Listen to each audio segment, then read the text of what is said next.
कि ऐसा भी सुख मिलता है कि वो ब्रह्मादिक के भोग सब विषम लागत है। वो ना ब्रह्म पद चाहता है, ना सम्राट पद चाहता है, ना रसातल की वो कोई सुख चाहता है, ना योग की सिद्धियां चाहता है। कैसा अद्भुत सुख प्रदान करता है ये मानव देह जो साधन परायण है। बाबा कह रहे हैं अगर 30 मिनट तक के लिए आप शरीर भूलने वाली साधना कर लेगी, इतना नाम में डूबे कि 30 मिनट तक होश ही नहीं, तो आपके सामने ये सूक्ष्म सृष्टियां प्रकाशित हो जाएंगी। देखो पूज्य भाई जी महाराज की ऐसी दशा थी कि 20-20 घंटे होश नहीं तो कहां थे? नित्य लीला में, प्रिया प्रीतम की दिव्य लीला। ये सब माया जलित लीला नहीं, प्रिया प्रीतम की लीला, श्यामा श्याम की अद्भुत लीला में आपने स्पष्ट अनुभव किया कि स्वभाव और शौक, इस पर विजय प्राप्त करे साधक।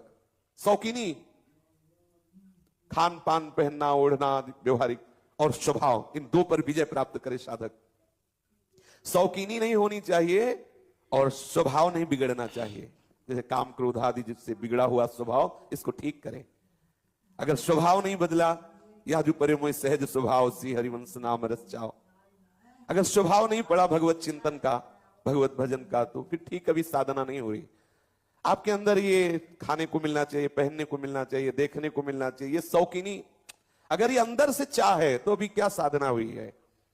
आपकी मुट्ठी में होना चाहिए ये बातें, सहजावस्था, कोई भी विषय महत्व न रखे आपके चित्त में, कोई भी विकार आपको हिला न सके, ऐसे होना चाहिए। बाबा कह रहे हैं अभ्यास, देखो नए शरीर वाले साधक को आसन का अभ्यास जरूर करना चाहिए। जो वृद्ध हैं, जिनका शरीर काम नहीं कर रहा, उनको विशेष दृष्टि नाम पर रखनी चाहिए, शरीर कैसे भी हो। लेकिन जो नवीन साधक हैं, उनको नाम जपते हुए, मंत्र जपते हुए सीधे बैठना, आसन पर बैठना। आपका जो स्वप्न दोष आदि, जो वीर संबंधी दोष, जो मन की चंचलता संबंधी दोष, ये सब शांत हो जाएंगे। आप शांत भाव से बैठना सीखें। आप हल्का आहार करके और आप ब्रह्मचर्य रहते हुए जब शांत भाव से बैठने की चेष्टा करेंगे, वीर उर्ध्वगामी हो जाएगा। आपकी वायु शरीर की पच जाएगी। आसन में जितनी देर बैठे उसके 30 मिनट में कुछ खाए पिए नहीं, वायु बिगड़ जाएगी।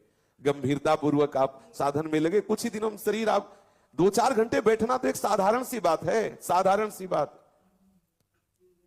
महापुरुष जन 18-18 घंटे एक आसन पे बैठे, 18 घंटे एक आसन पे। देखो बाबा के लिए आया, कई वर्ष बाबा लेटे ही नहीं।